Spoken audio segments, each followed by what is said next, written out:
मैं आपसे पूछता हूँ कि यदि स्वामी विवेकानंद ने ये बात मान लिया होता कि ईश्वर होता है, तो क्या वो स्वामी विवेकानंद कभी बन पाते? कभी नहीं बन पाते। स्वामी विवेकानंद की जो शिक्षा हुई थी वो अंग्रेजी स्कूलों में हुई थी, तो शुरू में उनके ऊपर ईसाई धर्म का बड़ा प्रभाव रहा। तो हिंदू धर्म की जितनी रूढ़ियां थी, अंधविश्वास थे, उनके प्रति स्वामी विवेकानंद का कभी कोई विश्वास नहीं रहा। वो उन पे बड़े प्रश्न उठाते थे। वो कहते थे कि यदि ईश्वर होता है तो मुझे ये बताओ कि हमारा देश गुलाम क्यों है? तुम कहते हो कि ईश्वर होता है, लेकिन इस देश को 300 सालों से अंग्रेजों ने गुलाम बना रखा है, यहाँ के लोगों के ऊपर अत्याचार करते हैं, इनका खून चूसते हैं, तो तुम्हारा ईश्वर फिर उनकी रक्षा क्यों नहीं करता?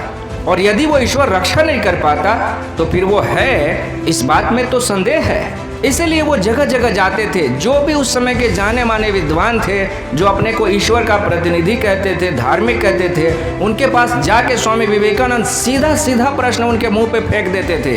कहते थे कि ईश्वर होता है क्या? आपने ईश्वर को देखा है क्या?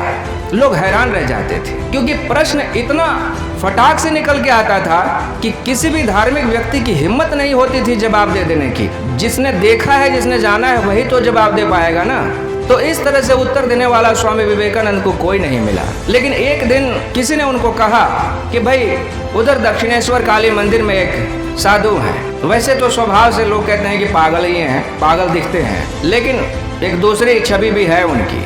उनके जीने के ढंग से लगता है कि भाई वो आदमी ईश्वर को जानता है, तो आप उसी के पास चले जाओ। तो रामकृष्ण परमहंस अपने शिष्यों के साथ सत्संग में बैठे थे। वहां जाके स्वामी विवेकानंद ने सीधे उनके सामने वही प्रश्न रखा जो सभी के सामने रखा था।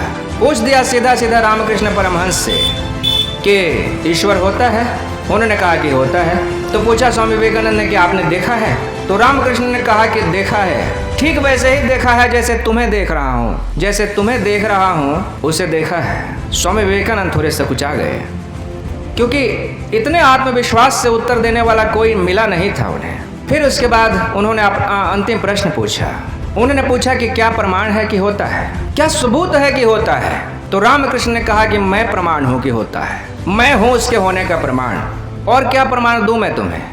मैं हूँ तो वो भी है, मैं ही हूँ उसका प्रमाण। यदि मुझे देख के तुम्हें भरोसा नहीं आता उसके होने का, तो और दूसरा प्रमाण क्या लाऊं मैं अपने अतिरिक्त जो भी प्रमाण दूंगा वो सेकंड हैंड होगा। मैं उसका फर्स्ट हैंड प्रमाण हूँ, पहला प्रमाण हूँ। मुझे देख के यदि तुम्हें भरोसा आता है तो जान लो कि होता है, और अगर मुझे देख के भरोसा नहीं आता तो फिर उठो और जाओ यहाँ से। स्वामी विवेकानंद को पहली बार उस दिन अपनी नास्तिकता पे एक बहुत बड़ा झटका लगा। उस दिन स्वामी विवेकानंद की नास्तिकता थोड़ी टूटी। उसके बाद उन्होंने पूछा उनसे कि क्या मैं भी जान सकता हूँ उस ईश्वर को? क्या मैं भी देख सकता हूँ? तब रामकृष्ण परमहंस ने उन्हें वो मार्ग बताए, वो ध्यान साधना की विधियाँ बताई, पद्धतियाँ बताई, जिनके माध्यम से ईश्वर का साक्षात्कार हो सकता है, उसे जाना जा सकता है।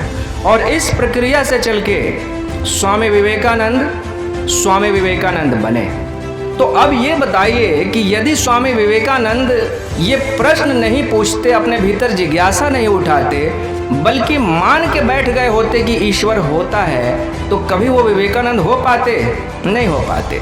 कभी वो सच्चे धार्मिक नहीं हो पाते, झूठे झूठे धार्मिक रह जाते। जैसे कि दुनिया में लाखों करोड़ों लोग हैं झूठे धार्मिक, जिन्होंने मान लिया है कि ईश्वर होता है। चूंकि मान लिया है, इसलिए उनके जीने के ढंग में कोई परिवर्तन नहीं आया है। एक तरफ मानते हैं कि ईश्वर होता है, मंदिर में जाके पूजा भी कर लेते हैं और घर में आके झगड़ भी लेते हैं, रामचरितमानस की चौपाइयाँ भी पढ़ लेते हैं और भाई से बेईमानी भी कर लेते हैं।